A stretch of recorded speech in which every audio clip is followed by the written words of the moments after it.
Ooh, what's this? This is expression of my art. Oh. Oh.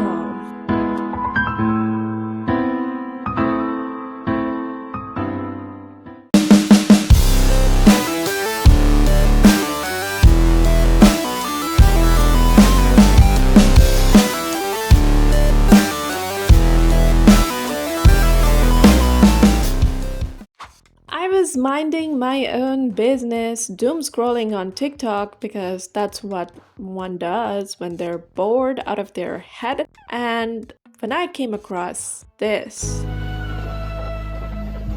Now, when you have absolutely nothing better to do, this is exactly the kind of thing that pulls you in. So I checked their page and oh boy. Oh boy, I was not ready for what I witnessed.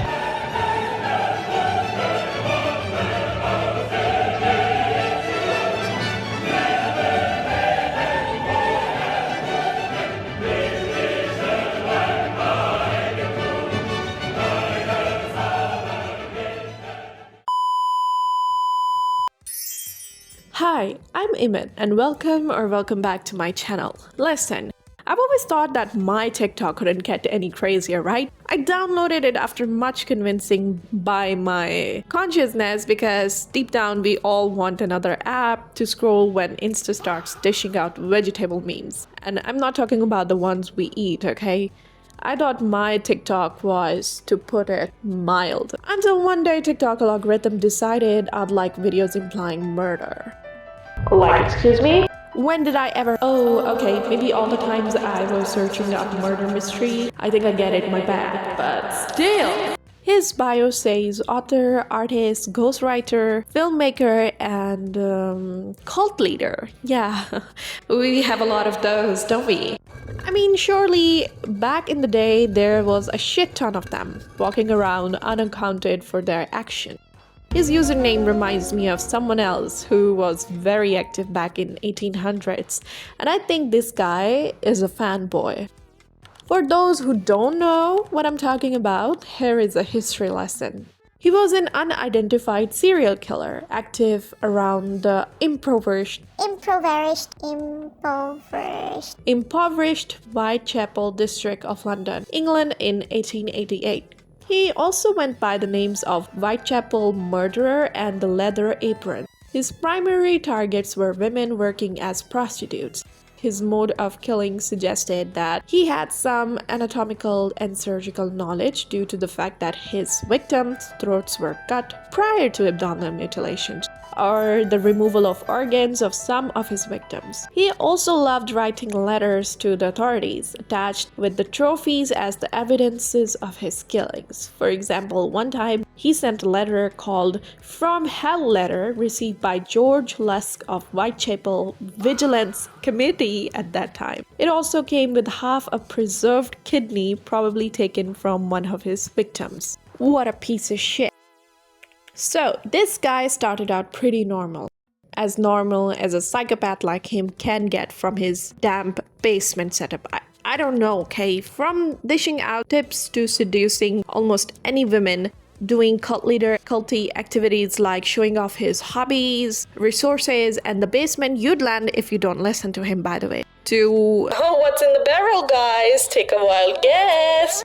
He has a very distinct appearance, so FBI has it sorted if they ever crack down on him. Namely, his whole face is tattooed, with a thin beard and mustache. He's always wearing black. Cult leaders have always been described as charismatic, so this guy has that covered as well. So if you're a woman, doesn't want to date him because he's ugly, well, too bad, because he's not ugly and he's charismatic, and now she will date him, and he's going to unbox her for his next Christmas video. I wonder what Santa feels about that. In old times, cult leaders used to start from churches to gather the followers who believed their BS. But no, not this guy. He dropped the sick edit of his cult and told us to join because why not? Your pretty earrings can sell on Insta, so why can't he sell his satanic ideas? Think about it.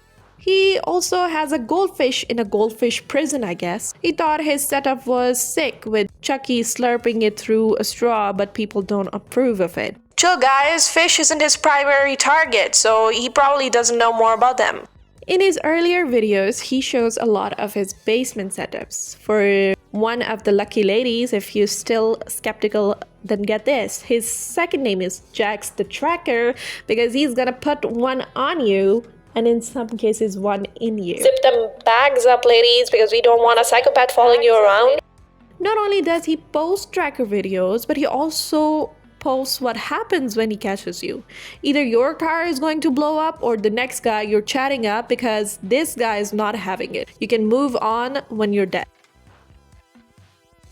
From barrels to his perfect ladies to actually having a kid, this guy has it all covered on his page. He's a whole package, and you don't want to come across this package on a random Tuesday because he's a serial killer. Or is he? Because sometimes people in his comment sections talk about how this is a big promotional stunt for his book.